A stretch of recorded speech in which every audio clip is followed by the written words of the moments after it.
habíamos lo mismo de lesbianas, de gays y transexuales. A ver, los sabéis, los llaman, están por las calles. Eras como un delincuente, eras como algo raro. Los comentarios, esos son enfermos, qué asco. Yo le dije al mundo con 29 años que era una mujer. Esa ley incluía a los homosexuales, también incluía a las prostitutas, proxenetas, mendigos. Consecuencias de esta época franquista, el que una persona se lleve el secreto a la tumba.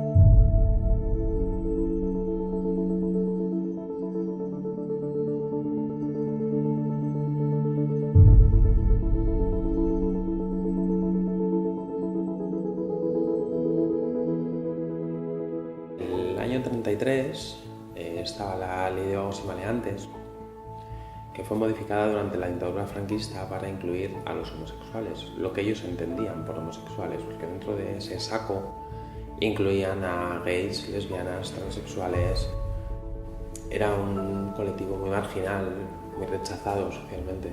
La gente que vivía en San Francisco, la gente que se movía por el barrio de San Francisco,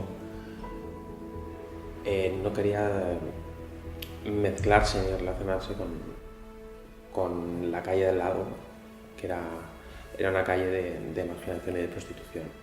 Simplemente por el hecho de vivir y de ser tú, tenías multas muy altas, tenías pena de cárcel, con el agravante de que una vez en la cárcel te separaban de cualquier otro recluso, e incluso había penas de internamiento en centros de rehabilitación que no eran otra cosa que psiquiátricos, donde te ponían electrodos en la cabeza y te daban electroshocks. Sí que eran unos centros específicos donde se los llevaban hasta 3, 4 años. Ahí además les aplicaban los correspondientes tratamientos, los tratamientos de los que todos hemos oído hablar, de electroshocks. Les enseñaban imágenes homosexuales acompañadas de descargas eléctricas y luego cesaban cuando les enseñaban imágenes heterosexuales. La leyenda cuenta también que había un local de Falange en la calle Buenos Aires y que de vez en cuando organizaban batidas. Entonces ellos subían, sabían cuándo iban a pillar un poco más de ambiente por allí y los perseguían pues, con palos en las manos para apalearlos, porque es que además eran tiempos en los que la justicia un poco estaba de su mano, es decir, ellos podían denunciarlos si los pillaban en actos obscenos o de escándalo público, como los llamaban después. Hay muchos sitios donde están ahora mismo como nosotros estábamos hace 40 años, o peor.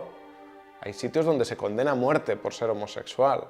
Unos 10 años, 12 más o menos, yo tenía una cafetería y yo tenía un cliente de unos 86 años y digo un hombre porque era un hombre transexual, aunque nunca lo dijo, conmigo sí se sinceró cuando yo empecé pues, mi transición, ¿no? Y decir que yo me sentía hombre. Empezó a contar pues, que lo que hubiera dado él, porque en su época poder dar ese paso y no haber vivido como vivió en una represión total. Se fue de casa, viajó fuera, estuvo muchos años fuera trabajando, y luego volvió, hizo su vida a su manera, pero siempre solo. Los grandes problemas que hay o que había es que si no tenías tu DNI cambiado y cometías un delito y tenías que ir a la cárcel, te llevaban a la cárcel de acorde con el sexo que venía en tu DNI. Las mujeres transexuales, aunque su imagen sería de mujer, si en su DNI pondría el nombre de varón y el sexo varón, entraban en las cárceles de hombres, con todas las terribles consecuencias que eso podría traer.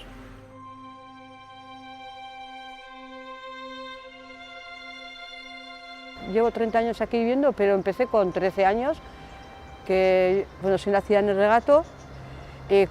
Trabajaba con un sastre, Alfonso, de Beteluri, y curiosamente teníamos el sastre aquí en calle San Francisco.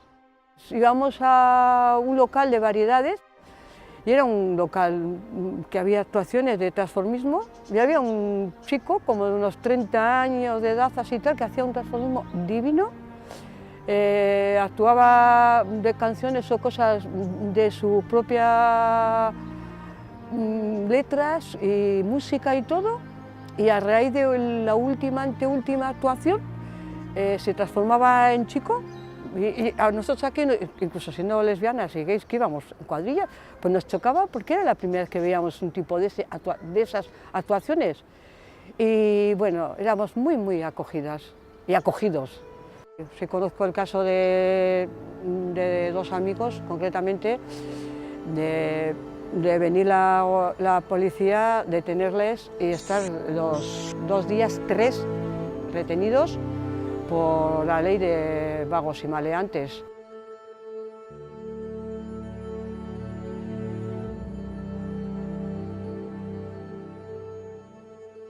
Bueno, yo he nacido, como quien dice, detrás de una barra, siempre dentro de la hostelería, y San Francisco, que era con el casco viejo y la Gran Vía lo mejor de Bilbao, y donde la gente más maravillosa y más cachonda y más chirene del Bocho, pues me creo en un ambiente así como muy amable, muy simpático, a pesar que vivía en una dictadura. Había 3 o 4 mariquitas que se llamaban, que era gente muy afectada. Yo me acuerdo de un chico que le llamaban la Manolita, que era de las Cortes, que era igual que una niña, y constantemente le detenían. Iban a casa, le iba a buscar la policía y lo detenían. En Barcelona, en la Reja Dorada, que era un local que estaba en la parte vieja, en la calle Códols, estábamos tomando una copita, llegó la policía y nos adjudicaron la ley de peligrosos sociales. Pasamos de la comisaría al juzgado y luego a la cárcel, a la Modelo.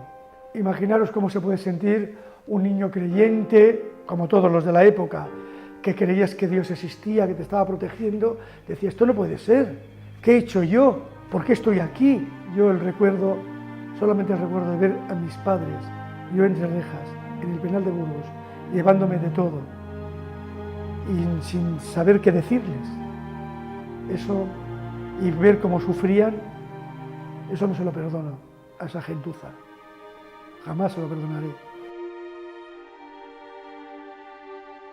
Esta era una de las maneras en que la gente se reconocía por la calle, con las miradas, cierto tipo de miradas, un poco de miradas más largas, más continuadas, además de personas muy conocidas que han regentado bares de ambiente muy conocidos donde hemos estado en nuestra juventud, por ejemplo. Yo lo he pasado en esos bares, se les ha obligado bajo la ley de vagos y maleantes a barrer desde el principio hasta el final las escaleras de Bayona, y eso era un castigo que se aplicaba a la gente homosexual aquí en Bilbao, un castigo restrictivo.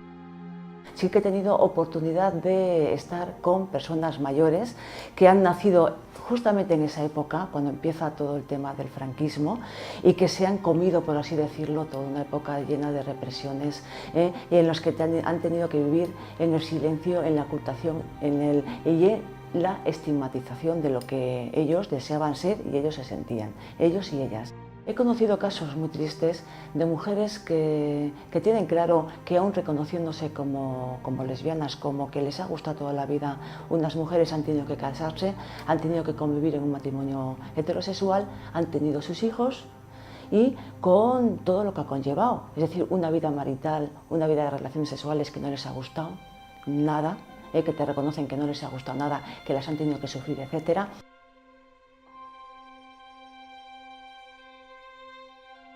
Y para mí era difícil porque la forma de pensar de mi padre, sobre todo, era como un poco hombre-mujer, cada cosa en su sitio, ¿no? De oírle siempre, ¿no?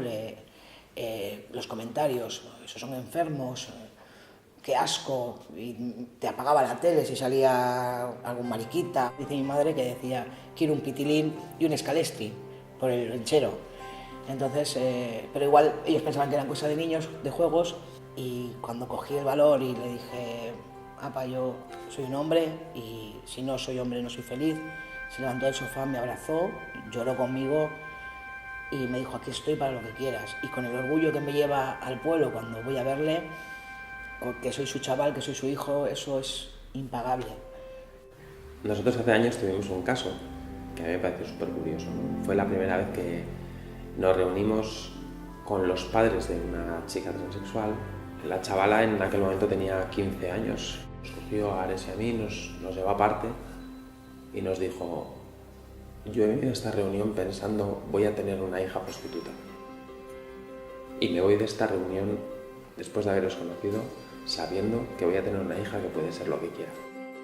Para intentar evitar estereotipos, tenemos un equipo de fútbol formado por personas homosexuales que compite contra otros equipos, digamos, convencionales. Yo he aprendido a vivir como lesbiana en una sociedad, incluso en temporadas y en épocas mucho más negativas. Hay que vivir siempre en felicidad, siempre que se pueda. Decimos además, es que nosotros somos gays, y a veces se nos quedan mirando y nos dicen: ¿ah, sí? Pues no lo parecéis.